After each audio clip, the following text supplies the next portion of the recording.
নমস্কার। The power of astrology Sumanta ji Chowdhury আমার YouTube চ্যানেলে আপনাদের সবাইকে স্বাগত। আমি এখন আলোচনা করব মীন রাশি নিয়ে এবং 2026-এ এই মীন রাশির জাতক জাতিকাদের গোল্ডেন সময় কোনগুলি আসতে চলেছে। গোল্ডেন সময় মানে সেই সময়টাকেই আমি ধরেছি যেই সময় দুইয়ের অধিক রাজযোগ সৃষ্টি হচ্ছে। আজকের এই আলোচনাটা পুরোপুরি কিন্তু সার্বিক মতে আলোচনা, তার কারণ স্পেসিফিক ভাবে আমি যদি কাউকে নিয়ে আলোচনা করতে চাই, স্পেসিফিক ভাবে আলোচনা করা সম্ভব নয়, তার কারণ প্রত্যেকের date of birth, time of birth, place of birth আলাদা, জন্ম ছক আলাদা, স্পট ইমপ্লিমেন্টেশন ছক আলাদা, কালপুরুষ ছক আলাদা। সুতরাং স্পেসিফিক ভাবে যদি জানতে হয় তাহলে আমার চেম্বারে অবশ্যই আসতে হবে, আর আমার চেম্বারে আসতে গেলে আমার কিছু নিয়ম নীতি নির্ধারণ আছে, সেইগুলোকে পালন করেই আসতে হবে। কি কি সেই নিয়ম নীতি নির্ধারণ আমার এই আলোচনার পরেই আমি ডিটেলসে সেটা বলে দিচ্ছি। আপনারা যারা যারা আসতে ইন্টারেস্টেড তারা শুনবেন, শুনে যদি মনে হয় এই নিয়ম মেনে আমি আসতে পারবো তবেই আসবেন, আদারওয়াইজ নট। আলোচনা শুরু করি। গোল্ডেন টাইম 2026-এ 2026 সালে মীন রাশির জাতক জাতিকাদের মূলত 4টি গোল্ডেন টাইম নিয়ে আমি আলোচনা করব। ইতিমধ্যে সোশ্যাল মিডিয়া দ্বারা আপনারা জেনে গেছেন যে শনি মীনের ঘরে রয়েছে, 7.5 বলে একটা ভয়ঙ্কর কথা ভয়ঙ্কর ভাবে আপনাদের মাথায় ঢুকিয়ে দেয়া হয়েছে। আমি আজকের দিনে দায়িত্ব নিয়ে বলতে পারি, যদিও স্পেসিফিক ভাবে আমি আলোচনা করছি না, তবুও দায়িত্ব নিয়ে বলছি, মীন রাশির জাতক জাতিকাদের 7.5 কোনো নেগেটিভ প্রভাব কখনো কোনো মতেই পড়বে না, কখনোই পড়বে না, বরং আর 1-2 মাস পরে সেই প্রভাবটা আস্তে আস্তে আস্তে আস্তে মলিন হয়ে যাবে, বিলীন হয়ে যাবে।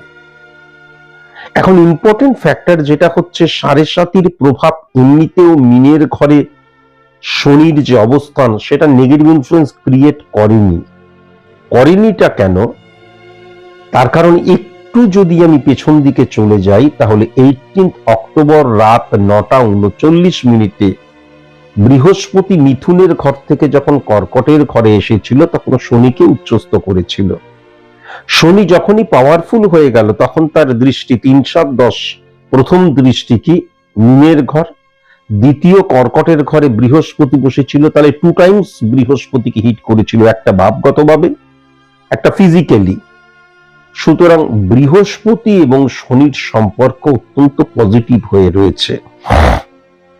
এর ফলে কি হয়ে গেল, 2026-এ যেই সমস্ত রাশির জাতক জাতিকাদের প্রচন্ড ফেভারেবল সময়, তার মধ্যে ধনু রাশি কিন্তু ওয়ান অফ দেম। এবং মীন রাশিকে যদি দেখা যায় প্রচুর অপরচুনিটির জায়গা। আমি আগেও বলেছি গোল্ডেন সময়, রাজযোগ সৃষ্টি হওয়া, মানে এগুলো ফেভারেবল টাইমকে নির্দেশ করে। আমি নিজে প্রস্তুত তো, তার কারণ success never comes by a day only, it needs hard labour, and hard labour brings confidence to man to achieve the success. Success is the maximum utilization of ability that you have. তুমি যে সফলতাটা চাইছো তার জন্য তুমি নিজেকে প্রস্তুত করেছো তো, বা প্রস্তুত করছো তো। 2026-এ দাঁড়িয়ে আমি যদি 50% সফলতা চাই তাহলে 300% নিজেকে প্রস্তুত করতে হয়। প্রতিযোগিতা মারাত্মক, অপরচুনিটি আসার জায়গাটাও কিন্তু ভীষণ স্বল্প হয়ে গেছে। 5টা চেয়ারের জন্য 5 লক্ষ মানুষ লড়াই করছে, যুদ্ধ করছে, তাহলে আমি নিজে প্রস্তুত তো, এটা কিন্তু ভেরি ভেরি ইম্পর্টেন্ট। এখন খুব ভালো মতন যদি লক্ষ্য করা যায়, আমি ফেব্রুয়ারি মাসটাকেই যদি ধরি তাহলে 3rd ফেব্রুয়ারি থেকে 7th মার্চ পর্যন্ত কিন্তু মীন রাশির জাতক জাতিকাদের একটা অত্যন্ত পজিটিভ সময় আসছে, যাকে আমি গোল্ডেন সময় বলতেই পারি। প্রশ্ন হতে পারে কেন আসছে? তার কারণ রাহু যখন উচ্চস্থ হয়ে যায় তখন বুধাদিত্য যোগের কাজ করে। রাহু উচ্চস্থ হয়ে যাওয়া মানে কি? রাহু মানে দাও দাও, চাই চাই চাই, এবং রাহু মানে হচ্ছে অনেক। আমার একটা গাড়ি, একটা ফ্ল্যাট, আমার বন্ধুর 5টা গাড়ি, 5টা ফ্ল্যাট। আমি বললাম তো কোনো অ্যাস্ট্রোলজি বোঝার দরকার নেই, ওর ছকটা দেখুন, রাহু উচ্চস্থ আছেই আছে। রাহু যদি উচ্চস্থ না হয়, কারোর প্রচুর অর্থ,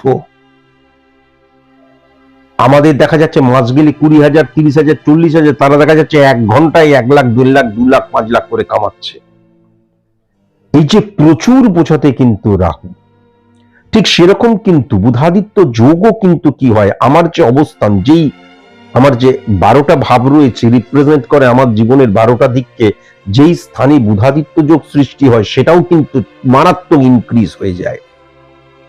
তাহলে বুধাদিত্য যোগের সাথে রাহুর যে অবস্থান সৃষ্টি হচ্ছে, এটা কিন্তু অত্যন্ত পজিটিভ আমি লক্ষ্য করতে পারছি।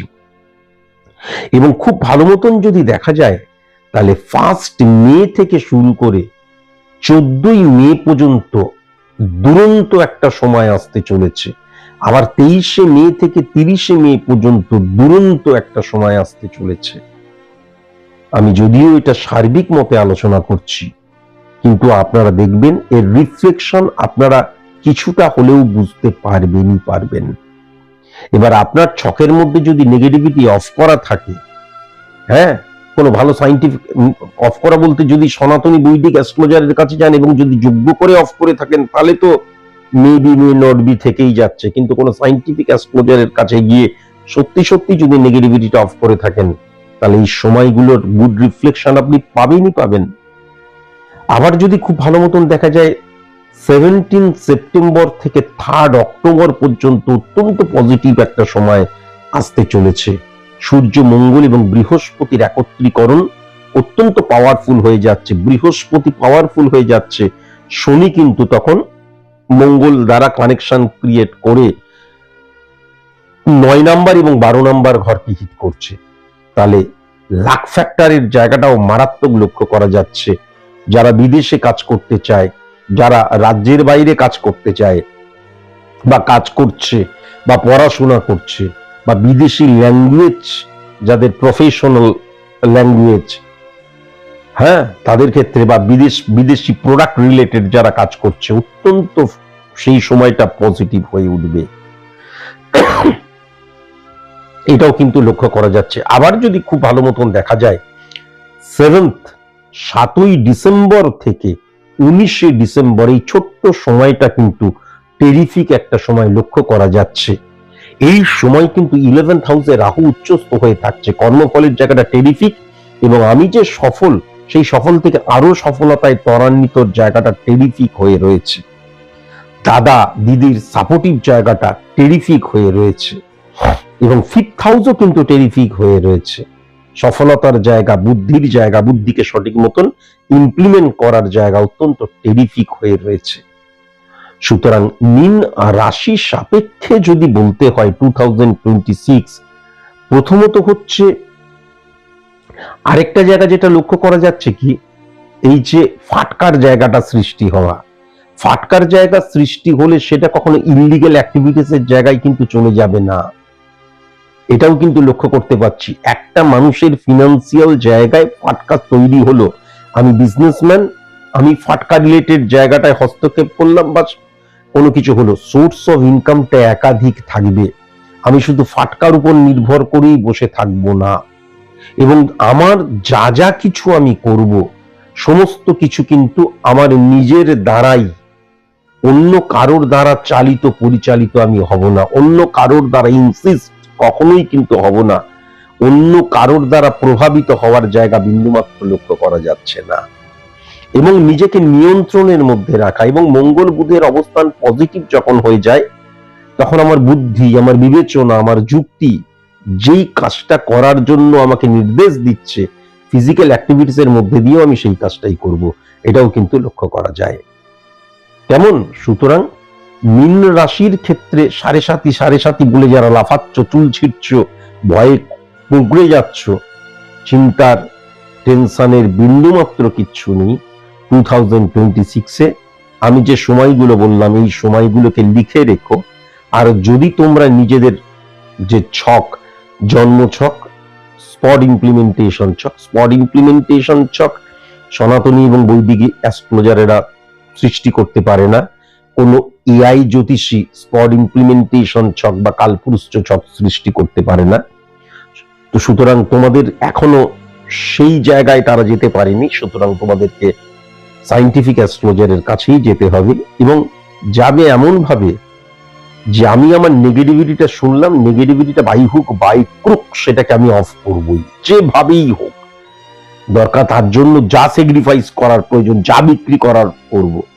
এই টেন্ডেন্সি নিয়ে তুমি যদি কোনো সায়েন্টিফিক অ্যাস্ট্রোলজারের কাছে যেতে পারো এবং তিনি যদি যথাযথ হন, তাহলে ডেফিনিট ভাবে কিন্তু 2026, 2027, 2028ও কিন্তু তোমার এটা কিন্তু ডেফিনিট ভাবে আমি লক্ষ্য করতে পারছি। মঙ্গলের উচ্চস্ততা এবং মঙ্গল যখন 10th house, 11th house, 5th হাউসকে hit করছে এবং বুধের সাথে গুড রিলেশন ক্রিয়েট করছে, বিশেষ করে আমাদের মার্চের পর থেকে। সুতরাং সেক্ষেত্রে বুদ্ধি, যুক্তি এবং আমার বডি ল্যাঙ্গুয়েজ, আমার কর্ম একত্রীকরণ আমাকে সফলতার দিকেই নিয়ে যাবে। আশা করি আমি বোঝাতে পারলাম। আজকের মতন এটুকুই। নমস্কার।